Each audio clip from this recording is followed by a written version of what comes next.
ভালো ভালো তো থাকবে, কারণ দেওয়ারের সঙ্গে যে সম্পর্ক তুমি গড়েছো, হ্যাঁ, তাই খুব ভালো ব্যাপার। আবার এই কথা তো দাদাকে বলো না। না না বৌদি, দাদাকে কেন বলবো? এই গোপনে দাদাকে যদি বলি দাদা তো দেখবে।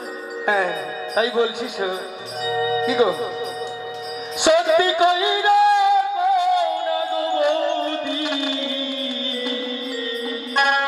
বলো না। সত্যি কইরা কও না গো বৌদি, আমার মাতার কি